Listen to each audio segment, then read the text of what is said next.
네, 오늘 보실 말씀은 골로새서 1장 5절부터 6절까지 말씀입니다. 우리 화면에 나오는데 다 같이 일어나셔서 한 목소리로 5절, 6절 말씀 읽도록 하겠습니다. 시작.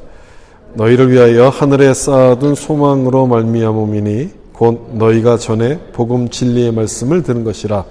이 복음이 이미 너희에게 이르매 너희가 듣고 참으로 하나님의 은혜를 깨달은 날부터 너희 중에서와 같이 또한 온 천하에서도 열매를 맺어 자라는도다. 아멘. 말씀에 은혜 받으세요. 인사하면서 앉겠습니다. 말씀에 은혜 받으세요. 아멘. 모든 것을 변화시키는 복음이란 제목으로 말씀 나누겠습니다.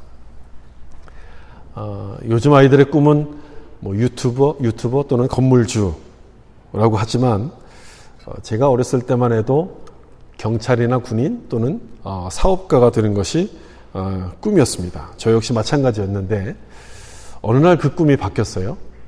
예수님께서 나를 사랑하신다는 말씀을 딱 들었을 때, 날 위해 십자가에서 죽으셨다는 그 말씀을 듣자 그 말씀이 마음 깊숙이 믿어지면서 꿈이 달라졌습니다. 예수님이 날 위해서 죽으셨으니 이제 내가 예수님을 위해서 살아야 되는 것이 아닐까, 그렇게 결심을 하고 지금처럼 목회자가 됐습니다. 가끔 이런 생각들을 하게 돼요. 만약 어릴 적 꿈처럼 사업을 했으면 어땠을까? 잘했을 것 같지 않습니까? 잘했을 것 같아요. 어떤 분은 저에게 학원 강사했으면 1타 강사를 했을 거라고 얘기하는데 아마 그 일을 했어도 잘했을 거라 생각해요. 그런데 그 모든 것들을 다 뒤로 한 채 저는 여러분이 보시는 것처럼 복음을 전하는 목사가 됐습니다. 복음이 저의 생각을 바꿨기 때문에 그래요. 생각이 바뀌니까 삶이 달라지고 제가 하는 모든 것들이 다 달라졌습니다. 그래서 저는 오늘 제목처럼 복음이야말로 모든 것을 변화시킨다는 것을 굳게 믿습니다. 복음을 믿은 그 사람뿐 아니라 그 주변에 있는 모든 것까지 다 변화시키는 거죠. 지난주에 말씀을 드린 것처럼 복음은 모든 상황과 문제에 대한 정답이 되기 때문에 복음은 모든 것을 변화시키는 거예요. 오늘 우리가 읽은 말씀 중에 골로새서 1장 6절을 좀 보시면 이 복음이 이미 너희에게 이르매 너희가 듣고 참으로 하나님의 은혜를 깨달은 날부터 너희 중에서와 같이 또한 온 천하에서도 열매를 맺어 자라는도다. 이렇게 말씀합니다. 이 말씀을 보면 복음이 모든 것을 변화시킨다는 것이 맞아요. 세 가지 동사를 통해서 그 점이 나타나는데 너희가 듣고 그리고 은혜를 깨달았습니다. 그 다음에 열매를 맺어 자라게 됩니다. 이 세 가지 동사. 듣고 깨닫고 자라간다. 그렇죠? 복음은 듣기만 하는 게 아니에요. 복음을 들으면 그 복음의 씨가 우리 마음속에 뿌려집니다. 예수님의 그 씨 뿌리는 비유처럼 뿌려지게 되면 자라겠죠. 자란다는 것은 열매를 맺는 거예요. 열매를 맺는다는 것은 여기 나오는 열매를 맺는다는 말씀은 변화를 만들어낸다는 말씀인데 어디서 그 변화가 나타나는 것이냐? 너희 중에서와 우리 삶에서 나타난다는 것이고 좀 더 크게 온 천하에서도 그 변화의 모습이 나타나게 된다는 거예요. 복음은 두 가지 사실을 포함하기 때문에 그렇습니다. 무엇을 믿는가와 무엇을 행하는가. 기억나시죠? 이 두 가지를 두 가지를 포함해요. 무엇을 믿는가와 무엇을 행하는가. 복음의 말씀을 믿으면 그 말씀대로 살 수밖에 없습니다. 행하게끔 되는 거예요. 복음은 그냥 좋은 소식이 아니라 전해져야만 되는 좋은 소식이기 때문에 복음을 들으면 복음을 위한 삶으로 변화가 되는 거죠. 로마서 12장 1절 말씀 보면 사도 바울은 이렇게 말씀해요. 그러므로 형제들아 내가 하나님의 모든 자비하심으로 너희를 권하노니 너희 몸을 하나님이 기뻐하시는 거룩한 산 제물로 드리라. 이는 너희가 드릴 영적 예배니라. 이 말씀을 좀 쉽게 얘기하면 교회에서만 예배하지 말고 삶이 예배가 되라. 그 말씀이에요. 삶이 예배가 되라. 우리 삶이 복음으로 달라져야 될 것에 대해서 말씀하는 내용이에요. 여러분 잘 아시겠지만 로마서는요 1장부터 11장까지가 교리를 설명합니다. 무엇을 믿을까? 교리에 대한 설명이고 그 다음 여기 나오는 것처럼 12장부터는요 무엇을 할 것인가를 설명합니다. 이런 구조를 통해서 바울은 복음이 우리 삶을 변화시키는 능력이 된다는 것을 지금 말씀하는 거예요. 머리로만 아는 그런 말씀이 아니라 우리 마음을 변화시켜서 모든 것에 영향을 끼치는 능력이 된다. 이걸 지금 말하는 거죠. 이런 복음이 모든 것을 변화시키는 것은 이 복음만이 가지는 특별함 때문이거든요. 그 특별함이 뭐냐? 세 가지로 정리할 수 있습니다. 첫 번째는 예수님의 성육신, 두 번째는 십자가 대속, 세 번째는 부활이에요. 이 세 가지가 복음이 가지고 있는 특별함을 표현하는데 그 중에 첫 번째가 성육신이죠. 이 성육신은요, 복음이 위에서부터 아래로 내려온다는 것을 우리 가운데 말합니다. 위에서부터 아래로 임한다는 것을 말해요.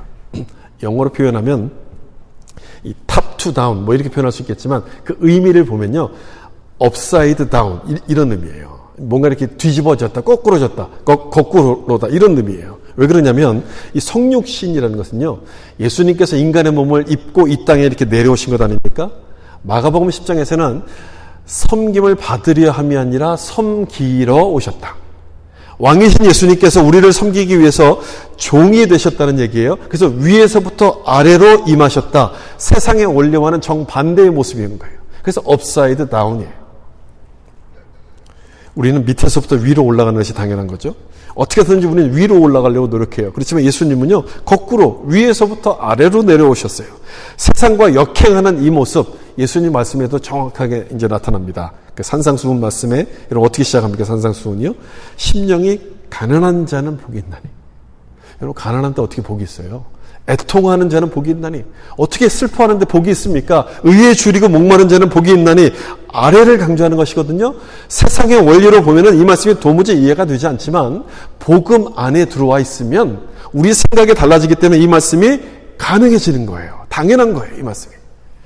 또 하나 볼까요? 마태복음 19장 30절 보시면, 그러나 먼저 된 자로서 나중되고 나중된 자로서 먼저 될 자가 많으니라. 역시 아래를 강조하는 말씀이거든요. 아래를 강조하는 말씀인데 참 부담스러운 말씀을 하죠. 왜 예수님은 이처럼 이렇게 부담스러운 말씀을 자꾸 하실까?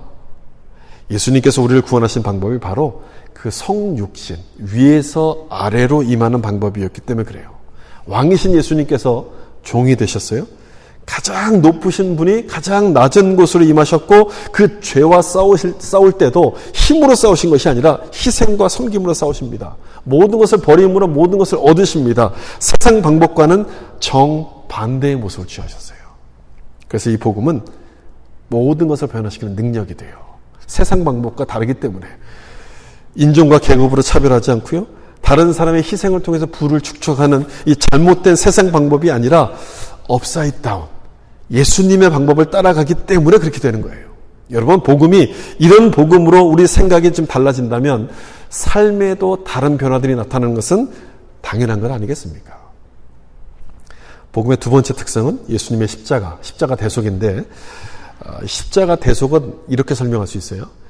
안에서 밖으로 이렇게 표현할 수 있어요.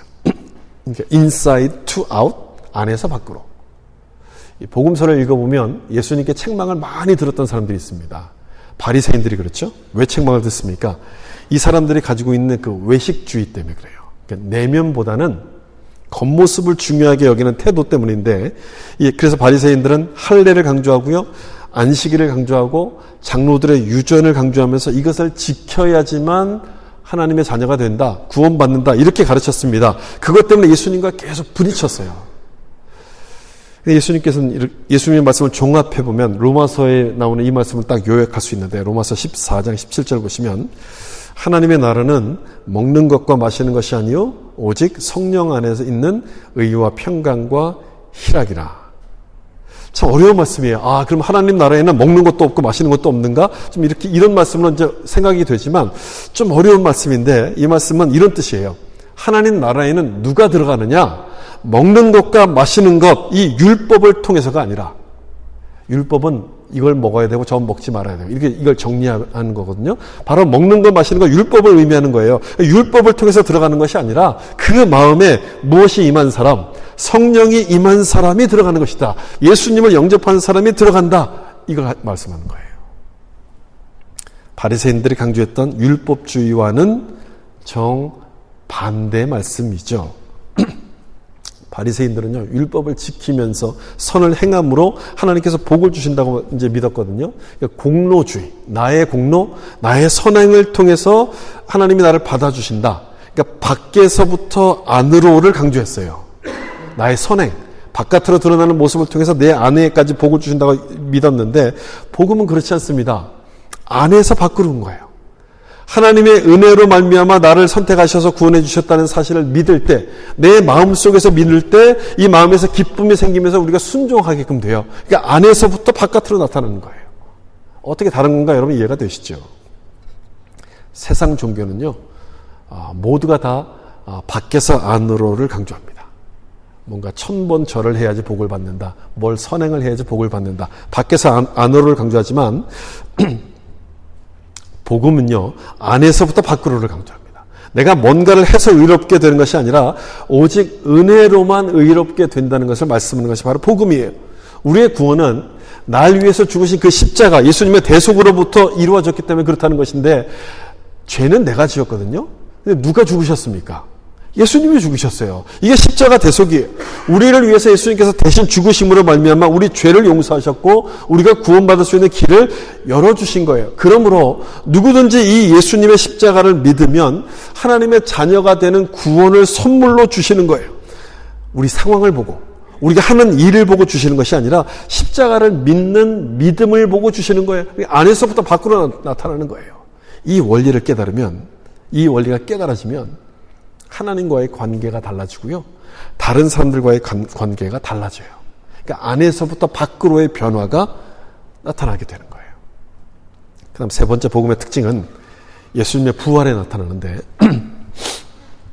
예수님의 부활로 말미암아 하나님의 나라가 이제 이 땅 가운데, 예수님께 오심으로 시작된 것이 예수님의 부활로 하나님의 나라가 완성되어 가고 이제 완전하게 이 땅 가운데 이루어지게끔 돼요.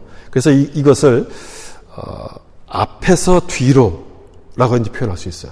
그러니까 앞에 있는 것을 지금 내 위치에 가져온다. 이런 뜻. forward to back. 이렇게 이제 표현할 수 있는데, 그 미래에 예수님께서 오실 때 임하실 하나님 나라에 대한 소망으로 지금 현재를 산다는 거예요.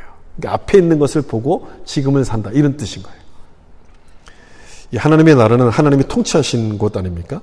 예수님께서 재림하실 때 온전한 하나님의 나라가 이 땅 가운데 이제 임하게끔 되는데, 그러면 예수님께서 처음 오셨던 2000년 전에 처음 오셨던 그때를 가리켜서 초림이라 불러요. 그러니까 첫 번째 오셨던 거 초림. 그 나중에 다시 오시는 것을 재림이라고 불러요. 이 재림으로 인해서 하나님 나라가 완전하게 이 땅 가운데 이루어지고, 처음 오셨을 때 하나님의 나라가 이제 이미 시작이 됐습니다. 그러면 하나님 나라는 그때 시작을 했고 아직까지 완전하게 이 땅 가운데 임하지가 않은 거예요. 그럼 우리가 살고 있는 것은 어디 살고 있냐면 예수님의 초림과 재림 그 중간을 지금 우리가 살고 있는 거예요. 예수님께서 다시 오시는 그 재림 때가 되면 사탄의 권세를 완전히 멸하시고 만물을 새롭게 하심으로 말미암아 하나님의 통치가 이 땅 가운데 온전히 이루어지는 하나님 나라가 딱 임하게 되는 것이거든요. 그러면 그때가 아직은 오지 않은 거예요. 지금 우리가 살고 있는 것은 초림과 재림의 중간을 살고 있어요. 이 시점에서 딱 보면 이 하나님의 나라가 이미 시작했는데 아직 완전하게 임하지 않은 거예요. 그래서 영어에서는 어떻게 표현하냐면 already but not yet 이렇게 표현합니다. 이미와 아직 이렇게 표현해요. 그 중간을 우리가 지금 살고 있다는 거예요. 이미와 아직 그 중간을 우리가 사는데, 그 중간을 사는 우리는 그럼 무엇을 소망하면서 살겠습니까? 예수님의 재림으로 인해서 이 땅 가운데 임할 하나님의 나라를 소망하는 것이죠. 미래에 대한 소망으로 현재를 사는 거예요. 그래서 앞에서 뒤로라고 표현한 것이 바로 그런 의미예요. 다시 오실 예수님을 기다리면서 준비하는 마음을 가지고 현재를 사는 거예요. 우리가 전도하는 것도 이것 때문에 전도하는 것 아닙니까? 예수님이 다시 오시면 하나님의 심판이 이 땅 가운데 임하는 것을 알기 때문에 그 심판을 피하도록 하기 위해서 우리가 전도하는 거예요. 가난한 자를 돕는 것도 마찬가지고요. 그 다음에 이 땅 가운데 공의를 세우려고 하는 것도 이 모습이 예수님께서 완성하실 하나님의 나라임을 믿기 때문에 우리가 그 일 가운데 우리가 열심히 노력을 하는 거예요. 그러므로 복음을 믿는 사람은요, 비관적이거나 방관적이 되지 않습니다. 또한 내가 세상을 변화시켜야 한다는 독선적이 되지도 않습니다. 하나님의 뜻을 분별하면서 내가 할 수 있는 최선을 다하는 거예요. 최선을 다하는 거예요. 삶의 변화가 나타나지 않겠습니까? 당연히 변화가 나타나죠. 이처럼 복음을 정확히 알면 모든 것을 변화시키는 그 능력이 그 사람의 삶에 나타나는 거예요. 복음을 정확히 알면. 근데 정확히 모르면 어떻게 될까요? 변화가 나타나지 않아요. 교회를 다녀도 변화가 되지 않아요. 예수 믿기 전이나 예수 믿은 후나 아무런 변화가 없어요. 교회를 다닌다는 사실 외에는 달라진 게 하나도 없어요. 솔직히 이런 분들이 얼마나 많습니까? 여러분, 한국에는 크리스찬들이 참 많잖아요. 그 정도 크리스찬이 많으면 한국 사회가 뭔가 좀 달라져야 되는데, 변화가 돼야 되는데 전혀 달라지지 않아요. 교회는 다니는데 복음에 대해서 정확하게 알고 그 삶이 달라지는 사람들이 없어서 그래요. 복음에 대해서 오해하는 분들이 많아서 그래요. 두 가지 때문에 그런데 복음을 오해하게 만드는 것은요, 두 가지예요. 하나는 율법주의고요, 또 하나는 반율법주의예요. 이 두 가지는 서로 정반대인데 이 정반대되는 이 두 가지가 복음을 오해하도록 만들어요. 율법주의는 제가 조금 전에 설명드린 것처럼 행함을 강조하죠. 그 복음이라는 것은 안에서부터 바깥으로 임하는 것인데, 율법주의는 거꾸로 밖에서부터 안으로 나의 행동을 통해서 내 믿음을 확인하도록 그렇게 만드는 거예요. 그러다 보니까 율법주의는 공로주의를 자꾸만 내세우고, 내가 이런 걸 했어, 이런 사람이야, 공로주의를 내세우게 되고, 은혜 없는 진리를 강조하는 것이 바로 율법주의의 모습이에요. 반대로 반율법주의는 율법과 반대겠죠? 이 사람들은 은혜를 강조해요. 은혜를 너무너무 강조하다 보니까, 은혜로 내가 구원을 받았으니까 내가 뭘 해도 하나님은 날 다 받아주신다라고 생각하는 사람들이에요. 뭘 해도 하나님 다 받아주셔. 그러다 보니까 이제 이걸 자유주의라고 부르기도 하는데, 진리가 없는 은혜만을 강조합니다. 한쪽은 은혜가 없는 진리를 강조하고, 한쪽은 은혜가 없는, 진리가 없는 은혜를 강조해요. 이 두 가지 생각, 정반대되는 생각이 우리 삶을 변화시키는 이 복음의 능력을 가로막는데, 중요한 것은 여러분, 왜 이런 오해들이 생기는가 하는 부분이에요. 왜 이런 오해가 생깁니까? 복음에 대해서 내가 정확히 알지를 못하니까. 정확히 알지 못하니까 그쪽으로 이제 이쪽 좌우로 우리가 치우쳐 가는 건데, 복음에 세 가지 핵심이 있다고 좀 전에 말씀드렸잖아요. 세 가지 핵심. 이제 예수님의 성육신과 십자가의 대속과 부활, 이 세 가지가 이제 복음의 핵심 같은 사건인데, 여러분, 이 세 가지는요, 우리가 죄인이기 때문에 일어난 사건이에요. 그리고 또한 하나님이 우리를 사랑하셔서 하신 일이에요. 따라서 이 복음은 내가 죄인이라는, 정확히 말하면 내가 생각했던 것보다 훨씬 심각한 죄인이고, 그래서 나는 내가 생각한 그 이상의 큰 은혜를 받았다는 것을 깨닫도록 해요. 이게 복음이에요. 여러분, 복음이 이렇다면, 죄와 은혜의 원리를 우리 가운데 정확히 알려준다면 내 힘으로 하려고 하는 이 율법주의에 빠질 수 있겠습니까? 안 되는 거죠. 빠질 수가 없는 것이죠. 반대로 진리 없이 은혜만 주장하는 이 반율법주의에도 빠질 수가 없어요. 나처럼 심각한 죄인, 내가 심각한 죄인임을 아는데 어떻게 뭘 해도 괜찮다, 이렇게 주장할 수 있겠습니까? 그렇게 주장할 수가 없는 것이죠. 그래서 이처럼 복음을 제대로 알면 이 두 가지 오류에 빠지지 않고 우리 삶이 달라지는 변화를 경험하게 되는데, 정말 그런가? 정말 복음을 알면 우리 삶이 달라질 수 있는가? 몇 가지 케이스를 통해서 제가 설명을 드려볼게요. 여러분, 예수 믿는 사람들도 항상 기뻐하라고 말씀하시지만 항상 기뻐할 수 없죠. 우울해질 때가 있어요. 낙심이 될 때가 있지 않습니까? 예수 믿는 사람도 낙심이 될 때가 있는데, 율법주의자들은 어떻게 얘기하냐면 이렇게 말해요. 말씀을 안 지켜서 그래, 회개해, 이렇게 얘기해요. 율법주의자는 말씀대로 살지 않아서 그런 거예요, 회개하세요라고 얘기해요. 율법주의자들이 하는 말이에요. 그 반대로 반율법주의, 자유주의자들은 뭐라고 얘기했냐면, 실수는 누구나 다 하는 거예요. 당신 자신을 사랑하시면 돼요, 이렇게 얘기해요. 그러니까 율법주의는 행동을 고치려고 하죠. 근데 자유주의는 감정을 강조해요. 문제는 이 두 가지 입장이 내가 우울해하는 이 우울증의 근원인 마음에 집중하기보다는 그냥 증상에만 집중한다는 거예요. 증상에만. 그러다 보니까 삶의 변화가 나타날 수가 없는 거예요. 그러니까 복음은 어떻게 말씀하느냐, 여기에 대해서. 복음의 세 번째 특징이 여러분 앞에서 뒤로예요. 예수님의 부활로 말미암아 그 미래의 소망으로 현재를 보게 한다는 것이 복음의 세 번째 특징 아니었습니까? 따라서 복음은 우리의 소망이 예수님께 있음을 알게 해서 예수님을 집중하도록 합니다. 예수님을 바라보도록 해요. 사실 우리가 우울해지는 건요, 내가 원하는 대로 안 돼서 우울해지는 거예요. 그렇지 않습니까? 내가 원하는 대로 다 돼보세요. 언제 우울해질 틈이 있어요? 늘 기쁘게 살겠죠. 저 사람은 이게 있는데 나는 이게 없어요. 그럼 우울해져요. 저 사람은 잘 되는 것 같은데 나는 안 돼. 그럼 막 낙심이 되지 않습니까? 근데 복음은요, 그 모든 것들이 우리의 눈을 가리는 욕심, 그리고 우상이라는 것을 깨닫게 해서 우리의 소망 되시는 예수님을 바라보게 합니다. 그걸 보는 게 아니라 예수님을 바라보게 하는 거예요. 그래서 그것들이 없다 할지라도 우리가 늘 감사할 수 있는 마음을 우리 가운데 갖게 하는 거예요. 그렇게 함으로 낙심을 이기고 우울된 마음을 넘어설 수 있도록 복음이 도와주는 거예요. 인간관계도 생각해 볼까요? 살다 보면 제일 골치 아픈 것이 이제 이 관계 문제 아닙니까? 여러분, 관계에 문제가 생기면 여러분들은 어떻게 해결합니까? 어떻게 이제 대처합니까? 율법주의자들은요, 관계에 문제가 생기면 책임론으로 접근합니다. 저 사람 때문이야. 나는 잘해줬는데 저 사람이 문제라서 그래. 이렇게 접근을 해요.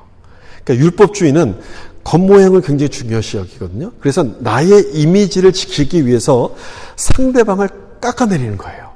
상대방을 깎아야지 내가 높아지는 건 아닙니까? 율법주의자의 특징이 이거예요. 그래서 나를 중심으로 상대방을 판단하기 때문에 이 사람들은 지금은 관계가 좋을지 몰라도 어느 순간 돌변할지, 언제 돌변할지 예측할 수가 없는 사람들이에요.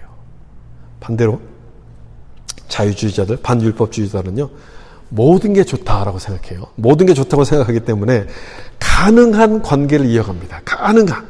그런데 손해보지 않는 범위 안에서만 적당하게 관계를 맺어요. 깊이도 아니고 또 멀리도 아니고 적당하게. 적은 없겠죠? 그렇다고 친한 친구도 없어요. 여러분들도 이 둘 중에 하나를 하면, 이런 관계 문제가 생길 때 이렇게 여러분들이 접근하신다면 내가 아직 복음에서부터 지금 멀리 떨어져 있구나 빨리 판단하셔야 돼요. 복음은 어떻게 말씀하시냐면 우리가 어떻게 구원받았는가로부터 생각나게 해요. 여러분, 우리가 어떻게 구원받았습니까? 예수님의 십자가 때문에 구원받았잖아요. 우리를 위해서 희생하신 예수님의 그 희생은 조건 없이 베푸신 은혜였어요. 조건 없이. 이해관계를 따지거나 또는 내가 어떻게 하는 것인가를 본 다음에 구원하신 것이 아니었어요. 따라서 이 복음을 믿는 사람들은요, 남을 깎아내리지 않습니다. 남에게 책임을 떠넘길 수도 없어요. 도움이 될 만한 사람하고만 만나지 않고 오히려 내 도움이 필요한 사람과도 관계를 맺기 시작하는 거예요. 내가 희생하는 것이지만 그렇게 하는 거예요. 왜냐? 예수님께서 나를 위해서 하셨으니까. 예수님이 나를 위해 그렇게 하셨음을 믿기 때문에 나도 그렇게 해요. 손해가 난다 할지라도 그 사람을 사랑하고 돌봐주는 거예요. 복음이 이런 거라면, 그리고 정말 복음을 믿는 대로 우리가 살아간다면 여러분, 인간관계에서 변화가 생기는 것은 당연한 거 아니겠어요? 이 복음이 이기심에서부터 시작하는 모든 관계의 문제를 넘어서도록 만들기 때문인데, 저는 여러분의 인간관계에도 복음으로 말미암아 이런 놀라운 변화들이 일어나기를 예수님의 이름으로 축복합니다. 가정도 한번 생각해 볼까요?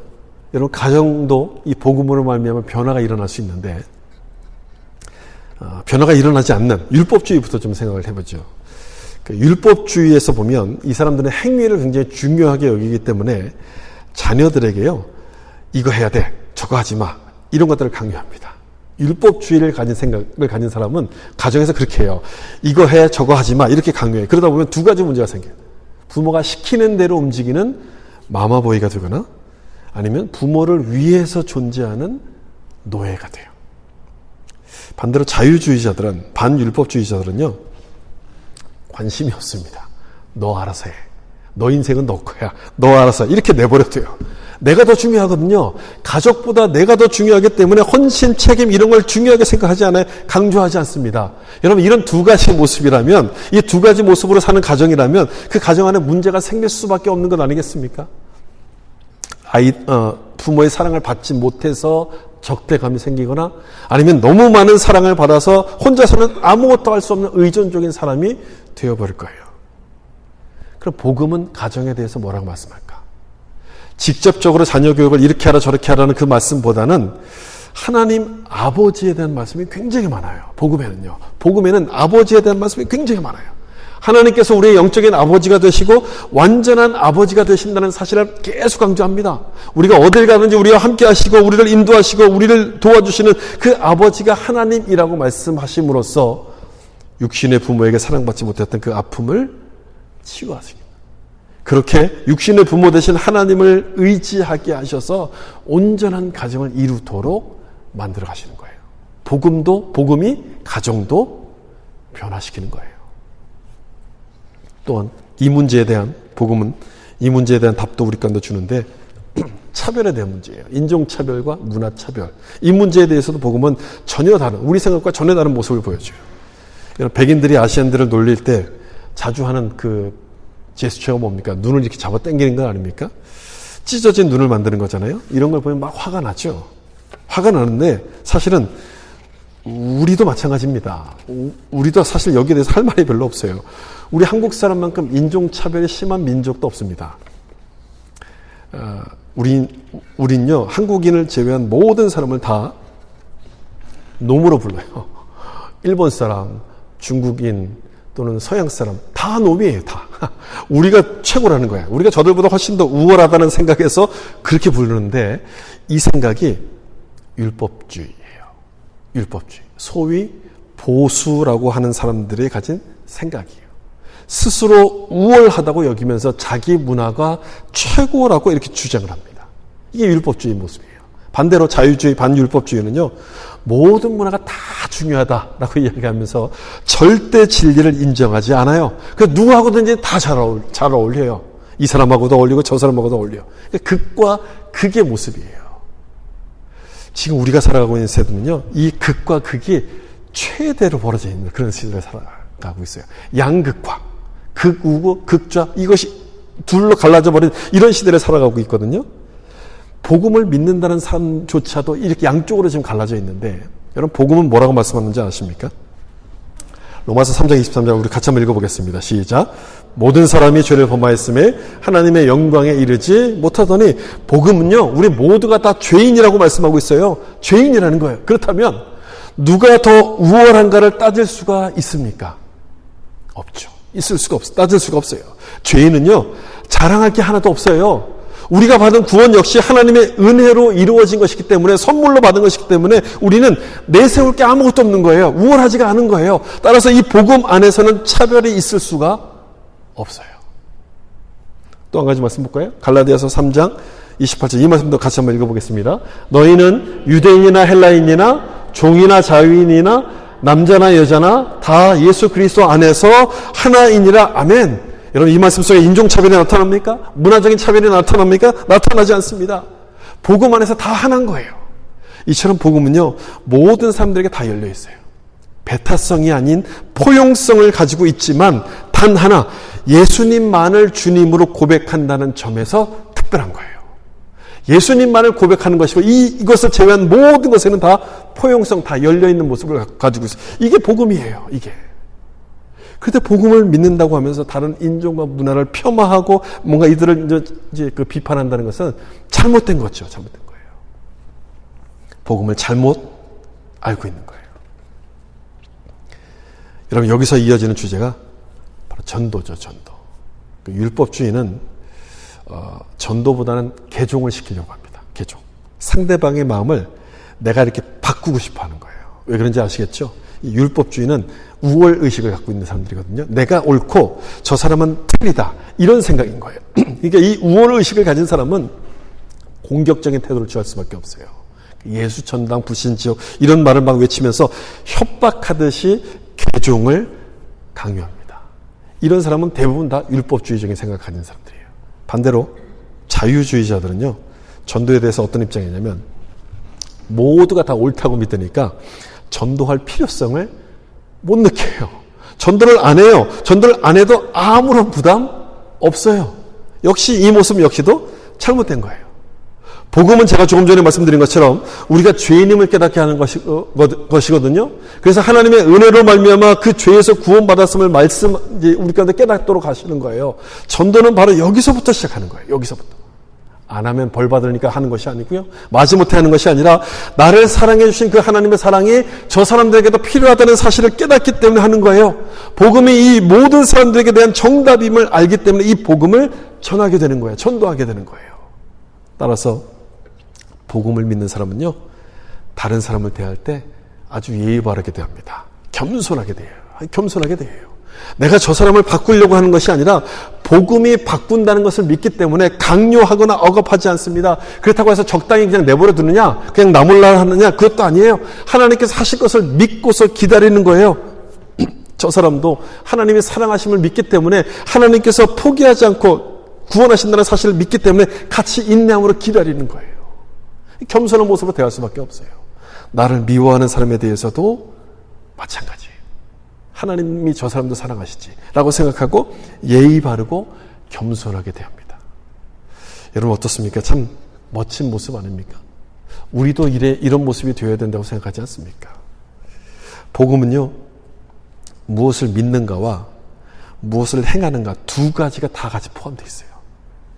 무엇을 믿는가만 가지고 나는 복음을 알고 복음을 믿었다라고 말할 때가 참 많은데, 거기에는 한 가지가 더 같이 있어야 된다. 무엇을 행할 것인가 같이 따라와야 돼요. 이게 복음을 올바로 믿는 거예요. 이런 모습이라면 우리는 이런 멋진 모습으로 달라질 수밖에 없고, 우리 삶이 달라진다면 우리 주변 역시 달라질 수밖에 없어요.